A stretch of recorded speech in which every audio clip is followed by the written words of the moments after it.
Hola, ¿qué tal? Muy buenos días, soy Aurora Retes, bienvenidos a su programa Voz Empresarial. Pues ahorita entramos 9:04, ¿por qué? Porque hubo un choque en la Luis Encinas, de verdad muy complejo la situación que vive Hermosillo.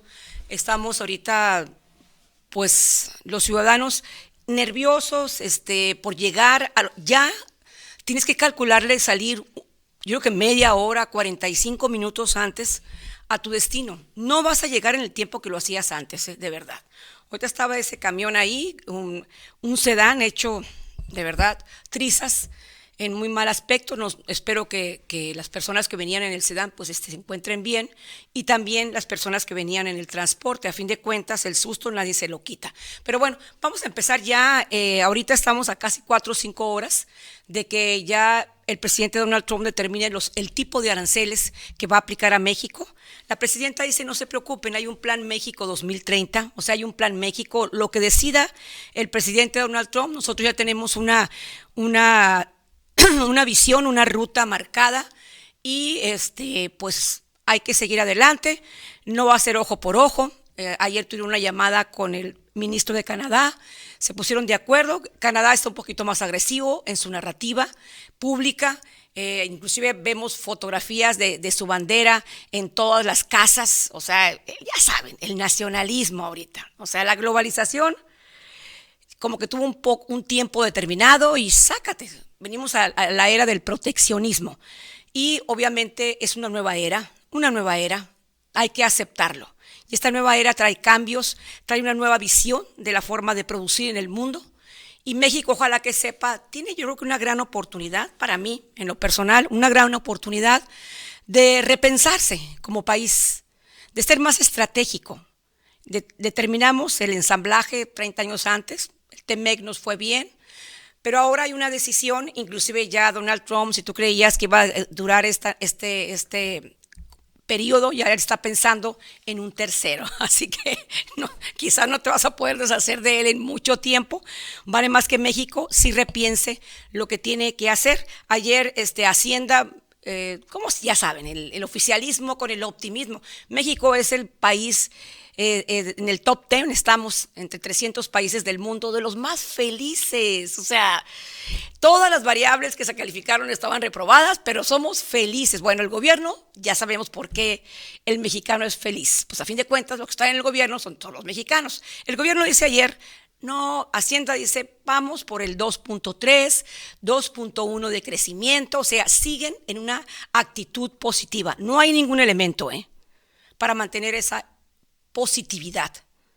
Inclusive no están descontando los aranceles. En fin, el peso teóricamente cierra en el 20 pesos el 2025, en el 2026 creo, igual, pero obviamente en el 2026 el déficit fiscal que va a tener México va a ser un casi 53%, el más alto de los años 80.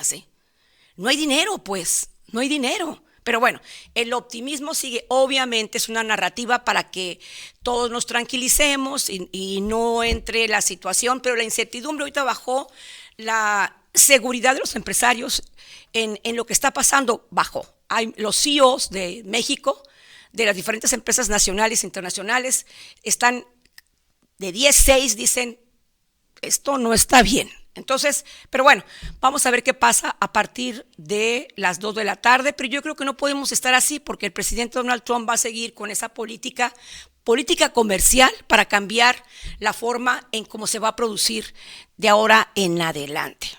Pero bueno, vamos a mensajes y vamos a regresar contigo en un momento más. Vamos a una pequeña pausa. Estás en Voz Empresarial.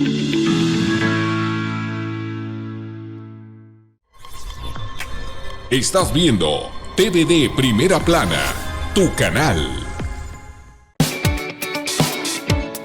En Office Market tenemos el catálogo de tecnología más extenso a nivel nacional, con más de 5,000 artículos de las mejores marcas, donde encontrarás desde una memoria USB hasta una computadora. Visítanos en Boulevard Luis Donaldo Colosio 158, al interior de Plaza Universidad. Office Market, lo mejor en tecnología. ¿Te imaginas un invierno sin frío?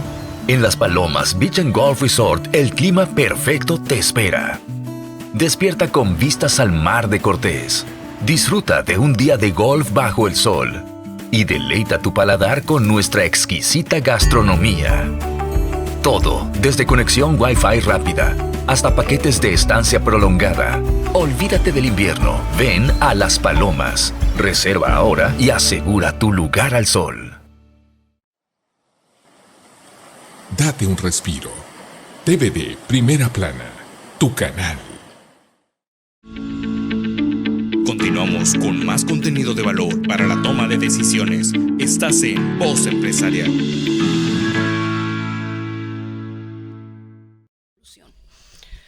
Regresamos a Voz Empresarial y le agradecemos mucho al director general de Pueblo Solar, el ingeniero Manuel Puebla, que ya ha aceptado la entrevista y siempre muy amablemente asiste presencialmente. Ingeniero, muchas gracias. Muchas gracias a ti.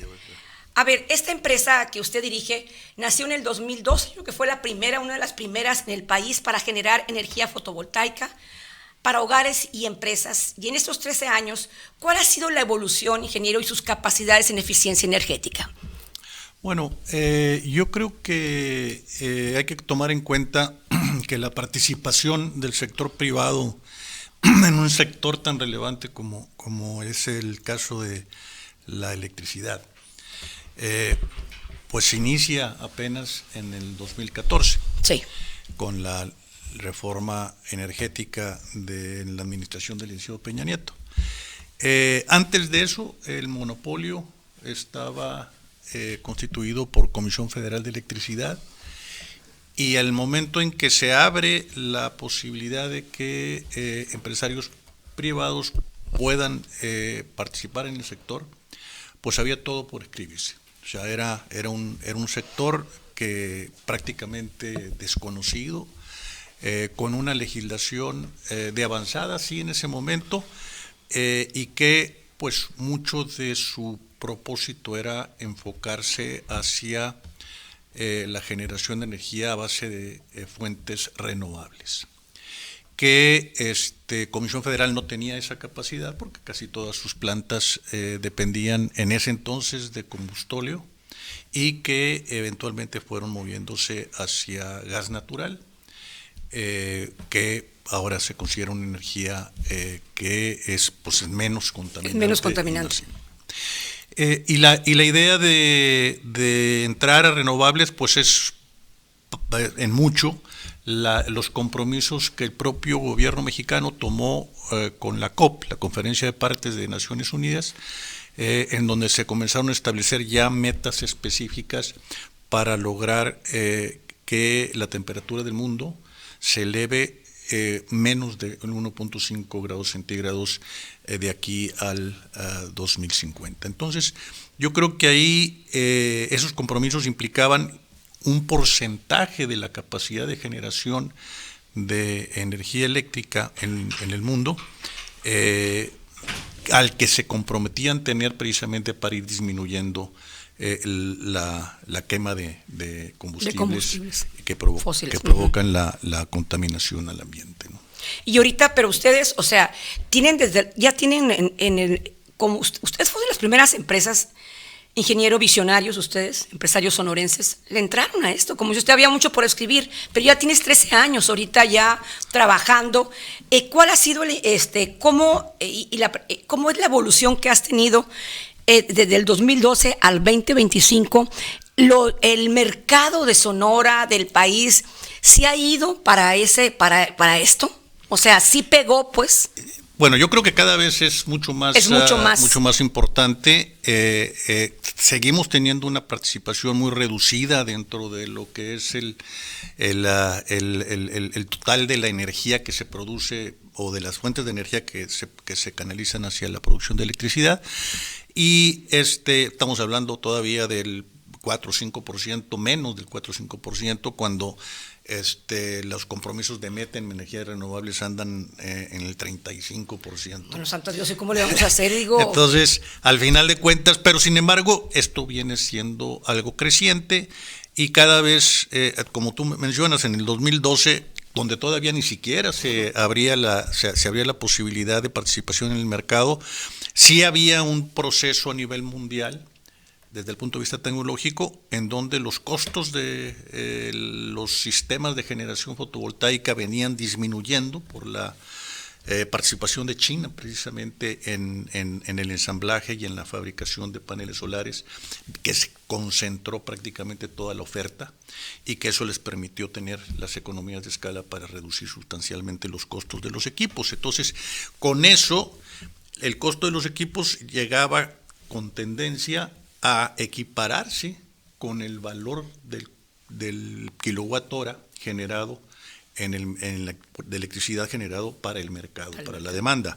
En el momento en que se cruzan, que esto sucede más o menos en el 2014, que coincide con la reforma energética, la energía fotovoltaica comienza a tener un impacto importante y de hecho la gran sorpresa fue cuando se generaron las subastas para que Comisión Federal de Electricidad pudiera tener ese componente de energía renovable por contrato. Claro. La sorpresa se dio porque llegamos a tener 20 centavos el kilowatt, perdón, 2 centavos de dólar el kilowatt hora, sí, que fue el costo más barato que se dio a nivel mundial. Contra los 5 centavos o 6 centavos que costaba generar un kilowatt hora de electricidad basado en gas natural. Por eso, bueno, digo, desde esos años se veía una claridad de que, en primer lugar, en el cumplimiento de esos acuerdos internacionales. En segundo lugar, pues había esta reforma, pues ya fue ahorita revertida completamente, la del 14. Ahorita yo estoy viendo, bueno, por ejemplo, yo creo que completamente... quizás no, pero por ejemplo dice, reforman ley, opacan Ejército, Pemex y Comisión Federal de Electricidad. Estas dos empresas que ya son públicas, porque se regresan a ser públicas, no les van a pedir nada de información. Bueno, yo creo que estamos hablando de dos cosas diferentes. Sí, la poca transparencia, sí. Pero bueno, a ver, la cultura, vamos a ver, de emigrar a la opción normal de tener la electricidad, como usted lo dice, a esta opción limpia, fotovoltaica en Sonora y Hermosillo, ¿cómo la están viendo ustedes como empresarios? Bueno, yo creo que hay un mercado que se está comenzando a consolidar. Tenemos afortunadamente un gobierno municipal que sí, es muy proactivo y proclive a esto. Y impulsor importante de lo que son las energías renovables y en particular de la fotovoltaica. Digo, sería algo irracional que no apostáramos a la energía fotovoltaica en un lugar como Hermosillo, sí, en donde los índices de irradiación solar pues son de los más altos del mundo. ¡Bárbaros! ¿Okay? Y precisamente si en algún lugar es rentable la generación de energía fotovoltaica es precisamente en Hermosillo, porque con la misma inversión generas mucho más electricidad. Bueno, ¿cuáles son los retos que ustedes están viendo? Porque a fin de cuentas, la energía está regulada, pues, tiene una política pública determinada y en ese suelo hay que trabajar. Uh-huh. ¿Cuáles son los retos para la adaptación de esta modalidad de generación de energía limpia, además del precio? Yo ahorita lo voy a decir por qué. La nota que le mandé de los paneles que se van a poner gratuitamente en Mexicali. La evolución tecnológica de los paneles solares, pues China, tú las ves, Santa María van a poner fuera de la estratosfera una que va a ser más grande. Tienen una tecnología impresionante. ¿Tiene acceso ustedes como empresarios? O sea, para ir bajando esos costos, porque te dicen, no, pues sí quiero tener, imagínate, una energía gratuita y limpia en mi casa, pero pues me cuesta. ¿Cómo siguen los precios en relación con un match internacional aquí en México? A ver, esto más que el hacer el comparativo sí, de lo que son los costos de inversión, que es lo que te determina el precio, porque el sol realmente no te cuesta. Claro. O sea, ahí el costo de la fuente de energía no cuesta, y lo que te cuesta pues es la amortización de la inversión que haces para poner los paneles solares con sus equipos complementarios, etcétera. Y eso es lo que en un momento dado te manda a hacer el comparativo de tu rentabilidad. En el caso de China, sí, que como te comentaba, pues prácticamente concentró el 99% de la oferta de sistemas fotovoltaicos, de la generación de paneles solares, de la fabricación de paneles solares. En el caso de China, la tendencia es que ellos continúan sobre esa vertiente y se preocupan precisamente por mantener el dominio a nivel mundial. De hecho, a raíz de la pandemia, que hubo una disrupción muy importante en las cadenas de valor de producción a nivel mundial, hubo limitantes para poder hacer llegar los sistemas fotovoltaicos o los paneles solares a otras partes del mundo. Y eso obligó a muchos países que ya estaban viendo la importancia de la generación de energías renovables a base de la producción fotovoltaica, a repensar su modelo en términos de yo también quiero producir equipos de generación fotovoltaica. ¿Qué es lo que sucede? Bueno, pues lo que pasa es que China, en su momento, ellos siguieron creciendo a pesar de que no vendían los paneles, sí, pero comenzaron a incrementar su capacidad de generación. Entonces ahorita cada vez más China todos los paneles que no se les venden o que por alguna razón no tienen posibilidad porque los precios se quedaron abajo en la pandemia, y finalmente ellos se están preocupando por controlar el mercado a nivel mundial y la única manera es manteniendo los precios bajos. Y los mantienen precisamente porque el gobierno chino se convirtió también en su propio consumidor de paneles. Y ellos están creciendo en capacidad de generación de paneles solares, están llenando cerros, montañas, sierras de paneles solares para incrementar su capacidad de generación a base del sol. Entonces, y eso internamente les favorece porque pues obviamente cada vez es más barato producir en China, porque la energía es mucho más barata. Eso, por el otro lado, pues también los países están esperando, más que la diferenciación en los costos, la siguiente generación tecnológica en materia de generación de energías renovables. Y muchos están apostando ya por otro tipo de producto similar a los paneles solares a base de silicio, pero ahora a base de petrosquitas o a base de otros minerales orgánicos, si existe esa, porque son capas de minerales con productos orgánicos que generan una mayor eficiencia y un mayor rendimiento en la producción de energía fotovoltaica y que son inclusive tan baratos de producir como los paneles tradicionales. Entonces, le están apostando a esto, pero además le están apostando a irnos todavía hacia adelante en el futuro, 10 años, 15 años, donde, desde mi punto de vista, en mi opinión personal, es que la tecnología dominante va a estar basada en la producción de hidrógeno verde. Bueno, eso es en China. No. En el mundo entero. En el mundo entero hay una investigación pues, para hacer más eficientes los equipos y para que cuesten menos. Volviendo a nuestro país, y en este caso Hermosillo, ¿por qué insisto en Hermosillo? Como si usted, hay una política pública proclive por parte del presidente Antonio Tizarán de estar trabajando en esa parte. Ayer se subió antier unas bicicletas para generar energía. Eso se me hace genial porque es la socialización del tema. Claro. O sea, y eso es importante. Hermosillo en relación con otras ciudades del país como resultado de este mercado en lo doméstico y empresarial. ¿Cómo lo ve usted? Me refiero por el plan Sonora, sí. O sea. Yo creo que simplemente el mercado, cuando hablamos de generación distribuida, sí, que generación distribuida es la modalidad en donde la condición es que tus paneles estén en el lugar donde consumes la energía. O sea, que es el caso de todas las casas que tienen sus paneles arriba, o algunas fábricas o algunas empresas que tienen sus propios paneles y están interconectados a Comisión Federal de Electricidad. Es decir, una de las características por naturaleza de la energía fotovoltaica es la intermitencia, o sea, vas a producir mientras haya sol. Y a menos de que le pongas bancos de baterías, que todavía estamos tecnológicamente en el proceso de hacerlas tan baratas para poderlas incorporar rentablemente a sistemas de fotovoltaicos que puedan almacenar la energía durante el día. Durante la noche no hay sol y durante la noche, por lo tanto, necesitas tener otra fuente de energía, que es el caso de Comisión Federal de Electricidad, de la red, de su red. Entonces, todo lo que son sistemas interconectados, dentro del tamaño, la escala que se considera generación distribuida, que la nueva ley ahora la pasa de 500 kilowatts a 700 kilowatts,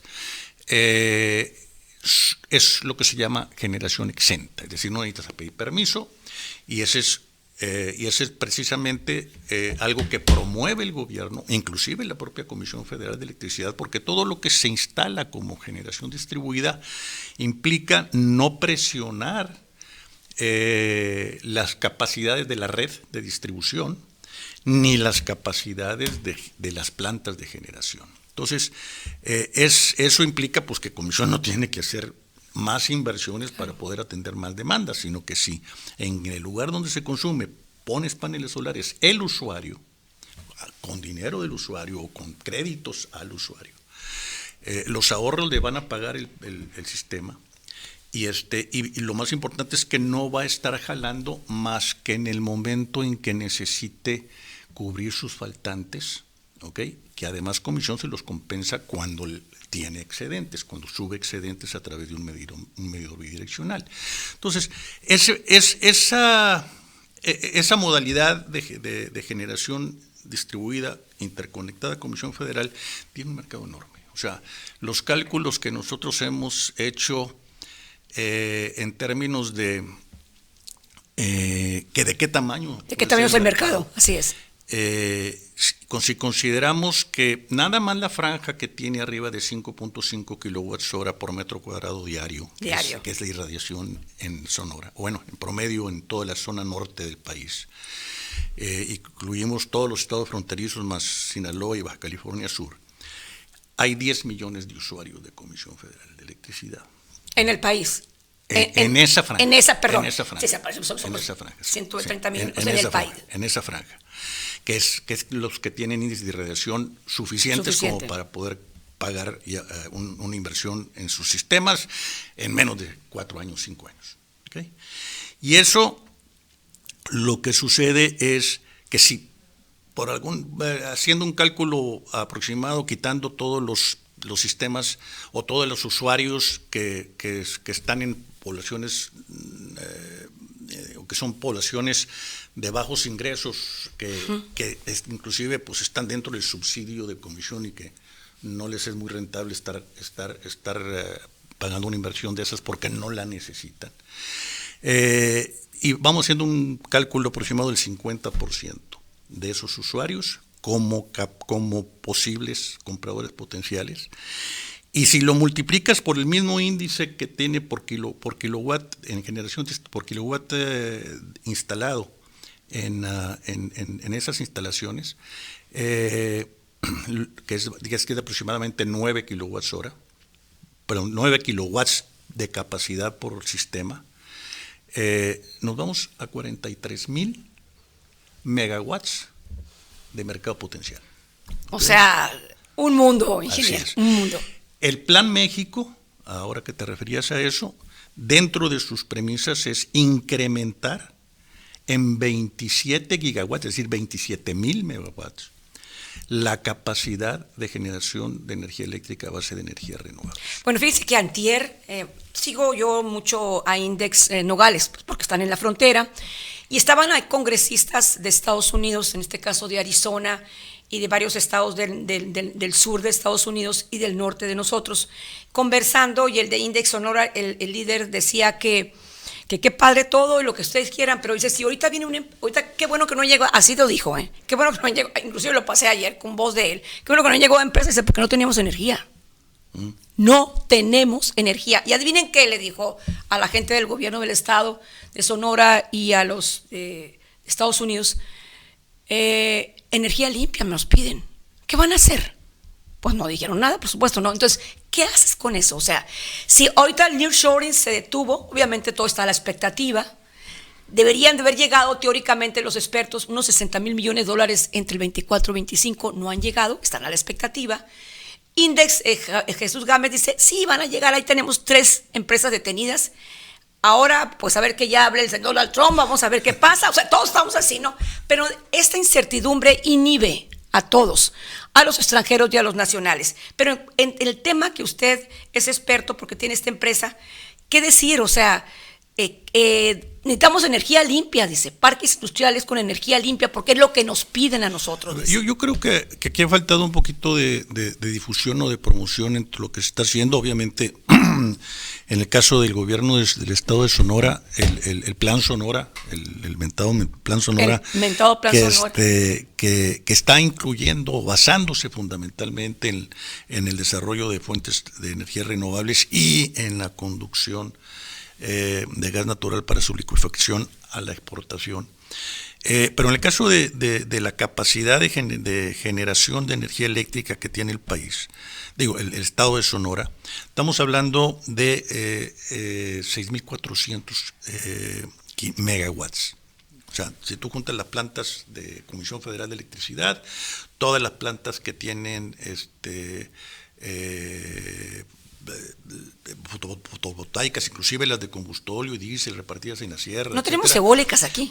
Y tenemos 2 megawatts en Puerto Peñasco, que puso precisamente el Toño, nuestro presidente municipal allá, y que sigue funcionando muy bien. Así es.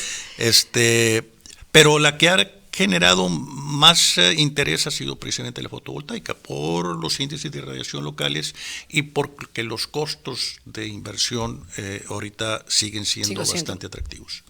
Entonces, esos 6.400 megawatts que existen incluyen 120 megawatts de la planta de Puerto Peñasco, la que está construyendo Comisión Federal de Electricidad en sociedad con el gobierno del estado. Este año entran 300 megawatts más, y entre el 27 y el 28 entran 580 megawatts más para completar el gigawatt. Quiere decir que para el año 2030 vamos a tener alrededor de 7.000 megawatts de capacidad instalada. Pero lo voy a preguntar, yo soy una ignorante de los temas. ¿Y por qué hablan de que somos Sonora superavitarios en energía? ¿A qué se refieren con eso? Porque esos, te lo pongo en estos términos, esos 6.400 megawatts que existen ahorita, dependiendo de la fuente de energía, te van a generar, porque muchas fuentes de energía como el gas natural, pues lo puedes estar aprovechando el equipo durante, esa capacidad la puedes aprovechar durante las 24 horas.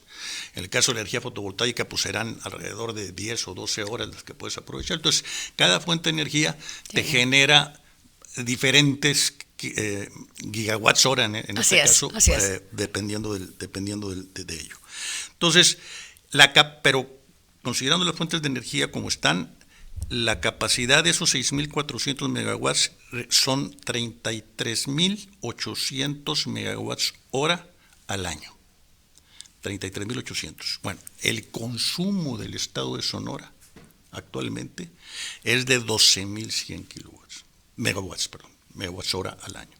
Es decir, estamos hablando del 35-36% de aprovechamiento de esa capacidad de generación que tenemos. Ahora, no quiere decir que no se utilice, porque de ahí le estamos mandando energía a Sinaloa, ¿okay? Correcto. Que es a donde le podemos mandar, porque no estamos ni interconectados a Baja California, ni estamos interconectados a Arizona, ni a Chihuahua. Entonces, bueno, entró en vigor en Hermosillo la tarifa 1F en todos los municipios de Sonora, va a ser el 1 de abril, y que bueno, que se va hasta octubre, inclusive ahora en los 72 municipios, y esa tarifa es doméstica de alto consumo. Se aplica a los servicios que usan energía exclusivamente para uso doméstico. El subsidio de la tarifa 1 en Sonora se extendió por un mes adicional. Beneficia a miles de familias y es un escándalo. La pregunta que yo me hago, bueno, la energía fotovoltaica, amén de la intermitencia, plan Sonora, todo, y cómo estamos sujetos a... Es una pregunta, pero ya más o menos me la ha estado adelantando la explicación. ¿Por qué no pensar que Sonora tuviera todos las casas de Sonora, hospitales, no sé, lo que tú quieras, hasta iglesias, todos con paneles solares? En el sentido de que estoy esperando cada año y lo aplaudo. O sea, todos con el Jesús en la boca un día antes, ahorita como Donald Trump. O sea, todos estamos siempre con el Jesús en la boca aquí en México. Uno, porque la espada de Damocles que nos van a hacer más, nos van a encarecer todo. La otra es un subsidio que tiene reiteradamente cada año, ahora se ha hecho más extenso.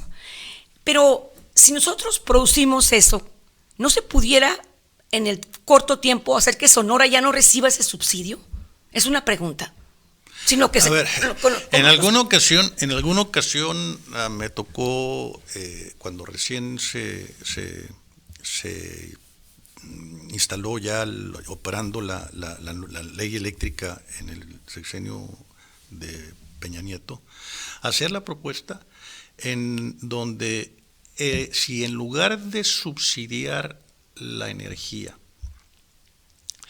se aplicaran esos recursos a regalarles a los ciudadanos usuarios de Comisión Federal de Electricidad los 2 o 3 o 4 kilowatts de capacidad que necesitarían para su casa, y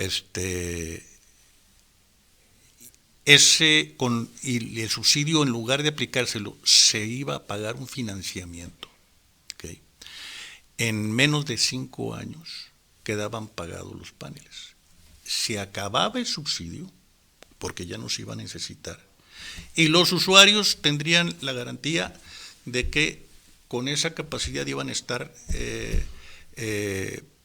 teniendo un costo cero en su consumo de energía eléctrica. Fíjese, eso es lo que quería oír, porque yo le estudio aquí al señor peinado de usuario, le digo, a ver, amigos, tienen 55 años, usted es una gritona y perfecto, han hecho que realmente Hermosillo tenga pues ahora la electricidad es un derecho humano, aparte, que lo coloca en otro estatus, que no se tenía en la reforma del 14, pero bueno, el punto es que tenemos tecnología. Lo acaba de decir usted, imagínense si esto se hubiera hecho, ¿en qué año fue? ¿14? ¿Cuándo fue? Esto fue como en el 2016, 2017. Por eso, ingeniero, ahorita ya tuviéramos, no les costaríamos a la federación, o sea, entonces esa parte es la que vino a entender. Ahora, la señora presidenta Claudia Sheinbaum fue a Mexicali y ella le va a meter 200 millones de pesos para entregar paneles solares gratuitos.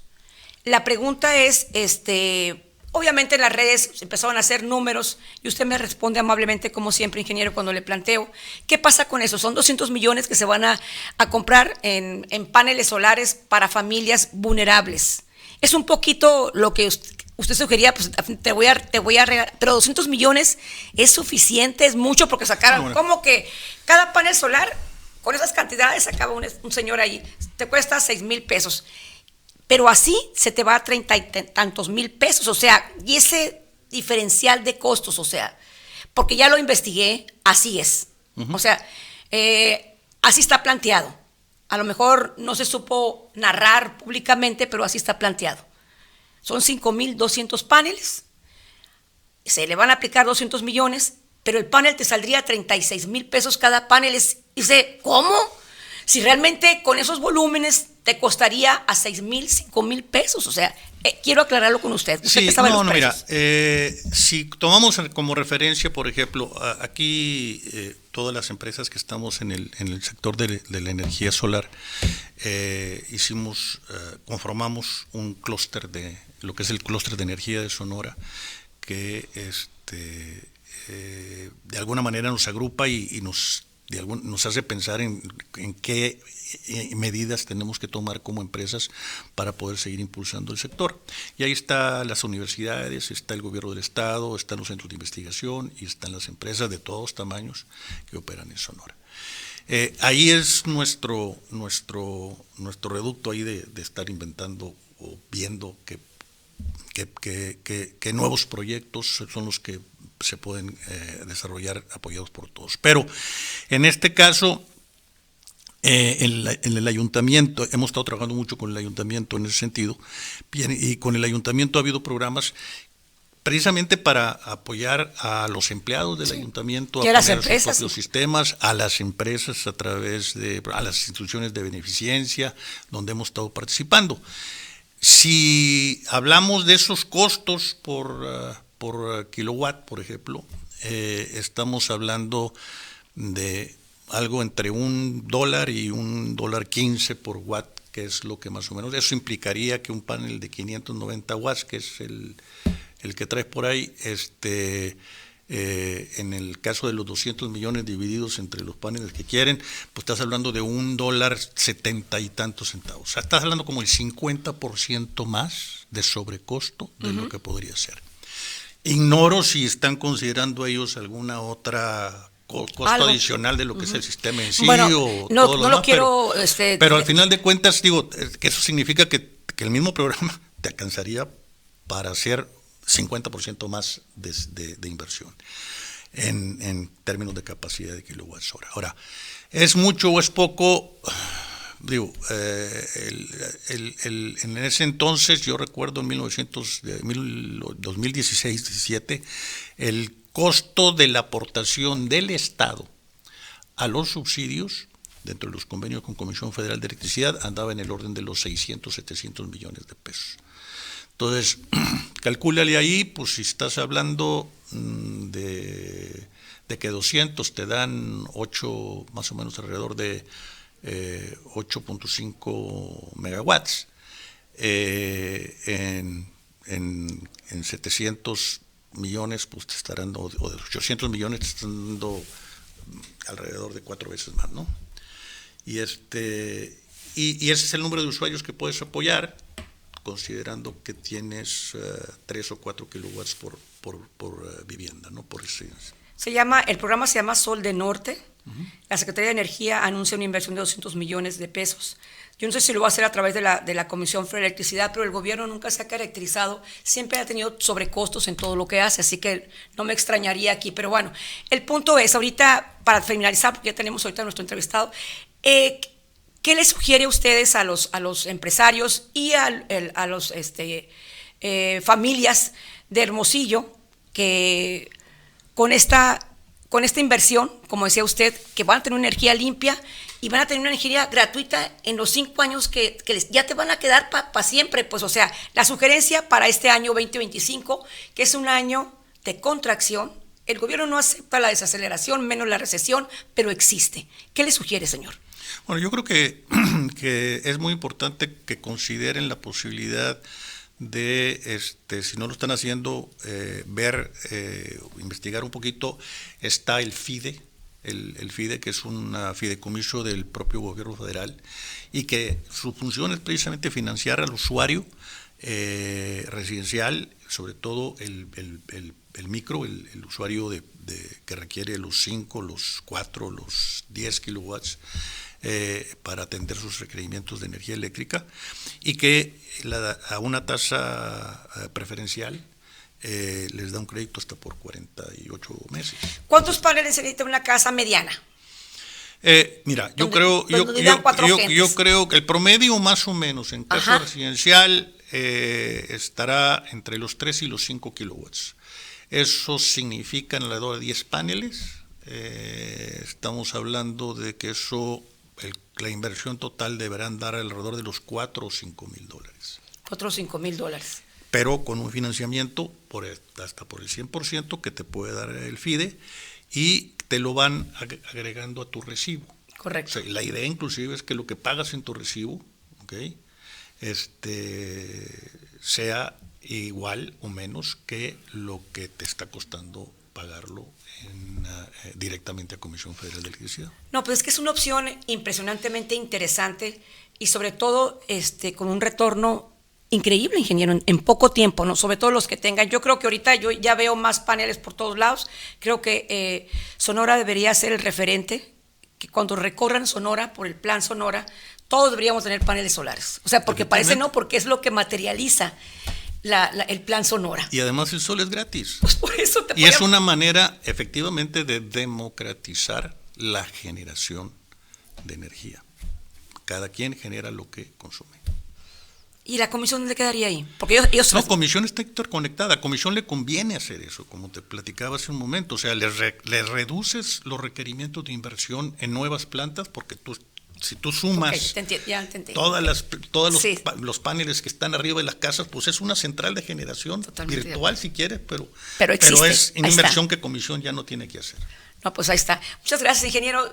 Siempre a la otra, se lo voy a prometer, van a hacer los 55 minutos para el ingeniero, porque es un tema, y es un tema trascendental, ingeniero. Es un tema sustantivo para la productividad, para la factibilidad de las economías familiares. Y esta opción, y tenemos una empresa aquí en Sonora como Pueblo Solar, que definitivamente ha respondido en eficiencia porque tiene proyectos personalizados, llave en mano, no solamente para las familias, sino para las propias empresas. Gracias, ingeniero. No, te agradezco a ti mucho, Aurora, y al tu auditorio. Vamos a mensajes, regresamos contigo. Necesito una foto con nuestro ingeniero. Vamos a una pequeña pausa. Estás en Voz Empresarial. TVD Primera Plana, tu canal.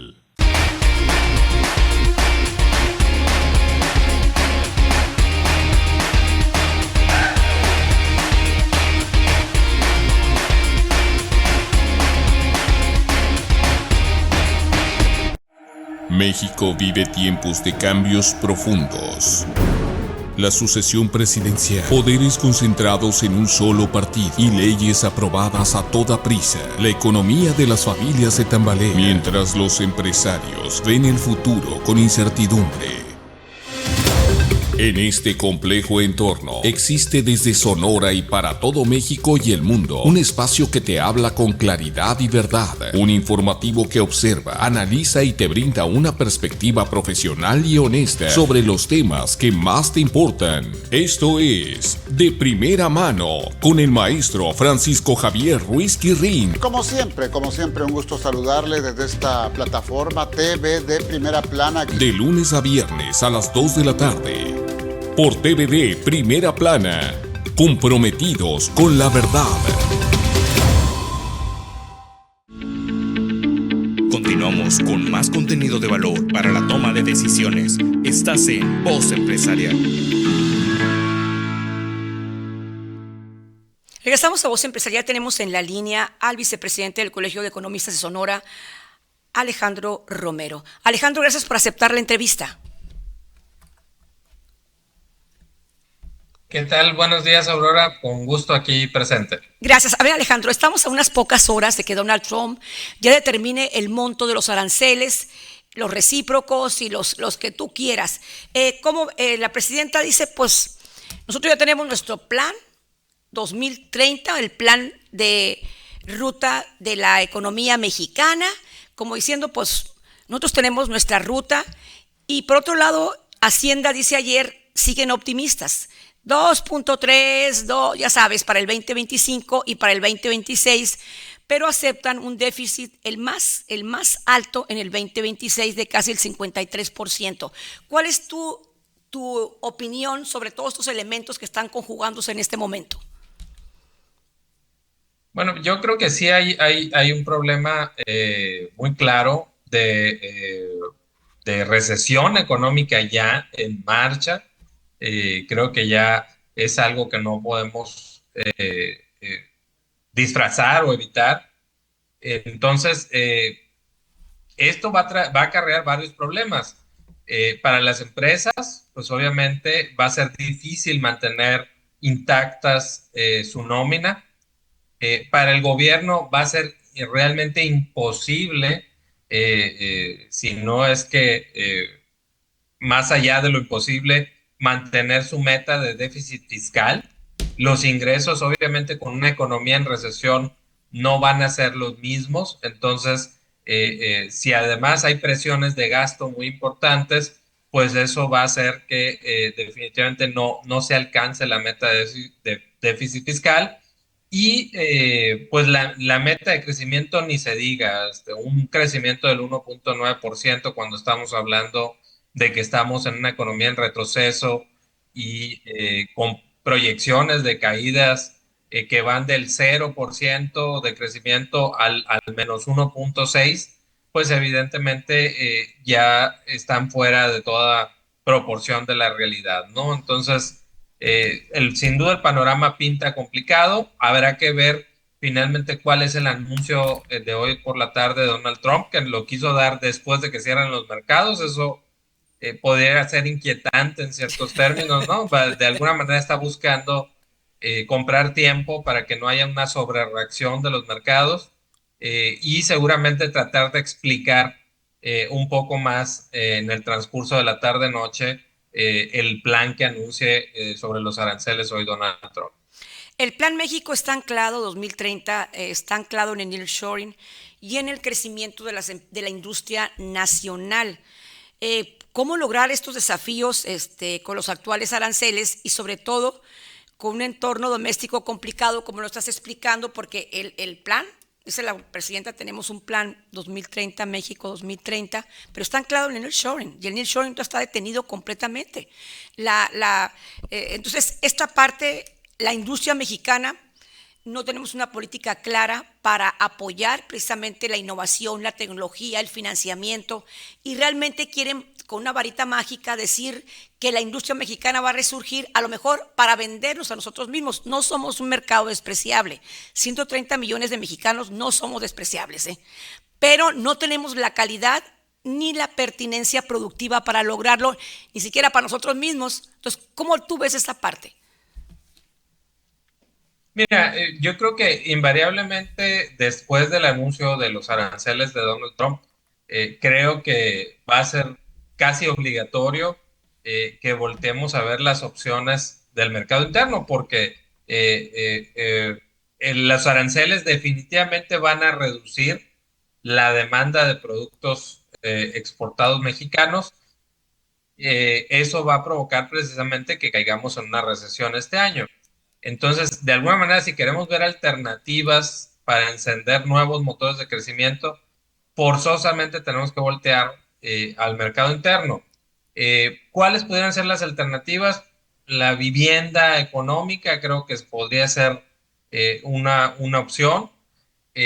Lo que es también cierta industrialización, pero como bien dices, el Plan México está desfasado en ese sentido, es decir, estaba pensando en un aprovechamiento del nearshoring que para empezar yo dudaría que alguna vez se haya aprovechado en nuestro país realmente. Es decir, si tú analizas las cifras de inversión extranjera de México, que tanto se cantan, que son históricas e inéditas, pues en realidad si las comparas ya con las cifras reales de inversión extranjera de años anteriores, no se han movido de los 30,000 millones de pesos, a lo mejor han variado los 35, 36, 33, pero no han variado ese rango. Entonces, realmente el nearshoring, como tal, yo creo que se vivió, se experimentó en ciertos estados de nuestro país, pero no fue un fenómeno generalizado que se haya aprovechado en los últimos 3 años, cabalmente,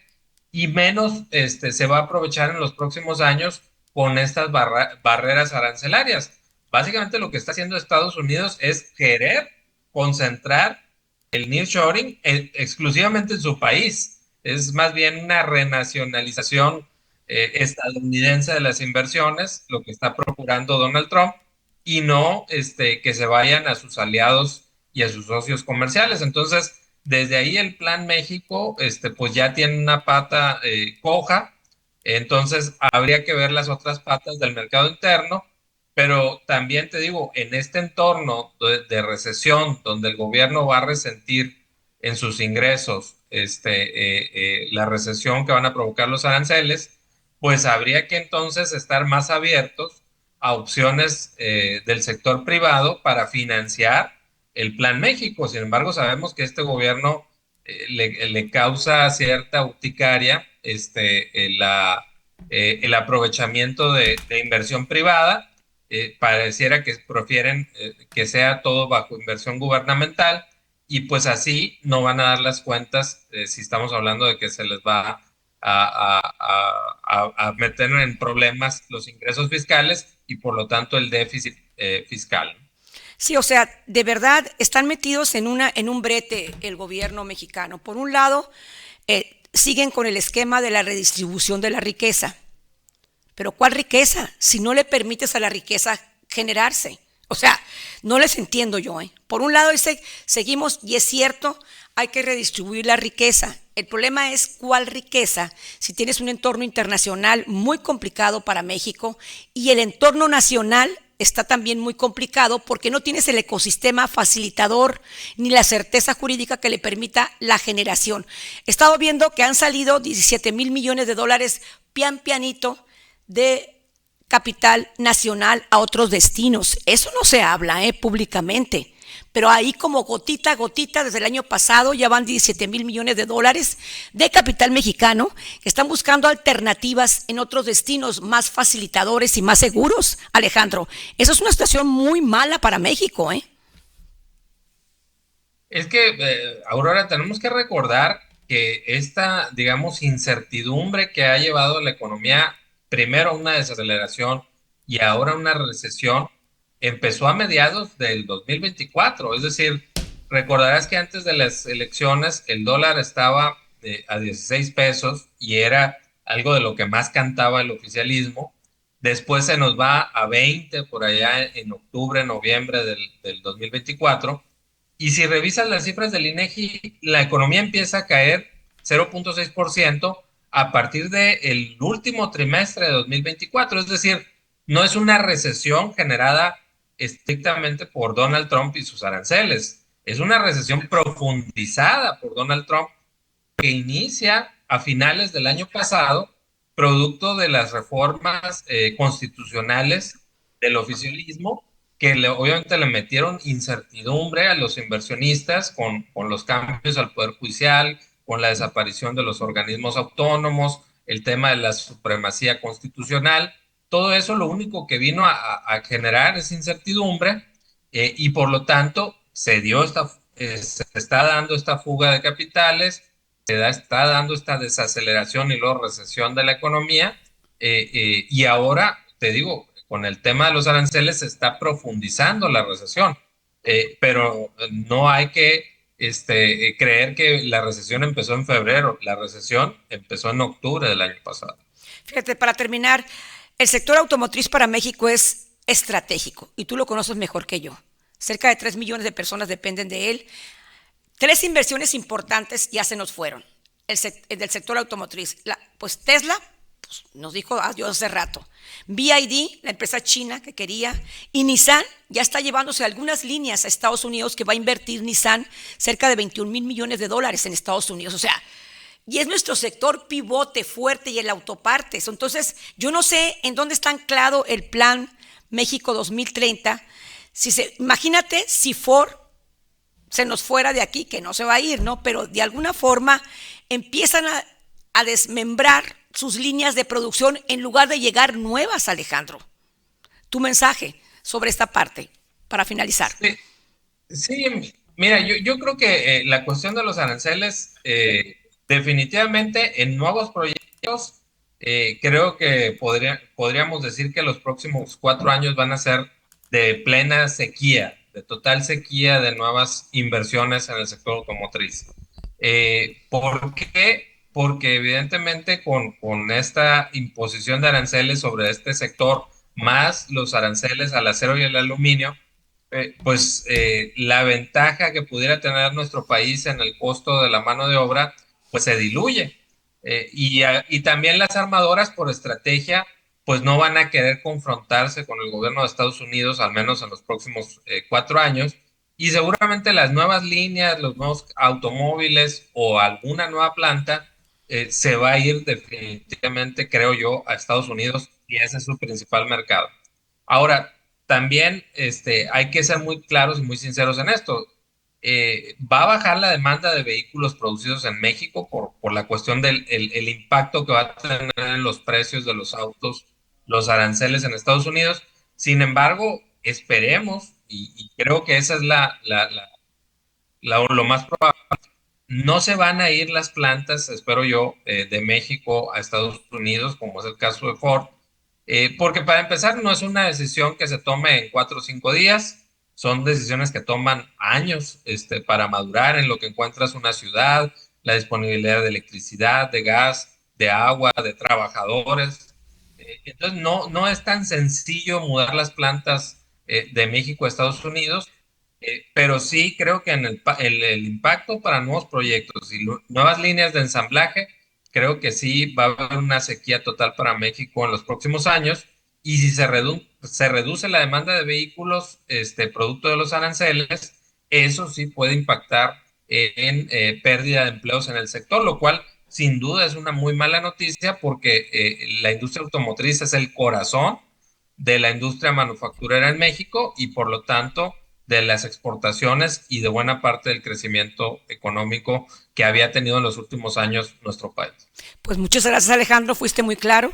Muy claro, yo creo que va a haber una sequía, como dices tú, no es una decisión rápida que te vas a desmontar y desmantelar empresas automotrices en el país, pero sí va a haber una sequía de las nuevas líneas, que pues estas que te menciono, las tres, Tesla, BYD y Nissan mismas, pues ahorita ya no están y están buscando de alguna forma regresarse a unas Estados Unidos, en fin, y la de China creo que se va, BYD creo que se va a Perú, parece. Es un mercado que se está poniendo ahí. Pues muchas gracias, Alejandro, como siempre, con tu puntualidad y tu análisis. Gracias. Hasta luego. Hasta luego. Pues se nos acabó el tiempo. Atrévete a ser grande y ponte las pilas, porque vienen tiempos retadores, pero retadores para ti, para que te pongas las pilas a trabajar y que seas más innovador y afile el hacha en conocimiento. Nos vemos mañana, primero Dios.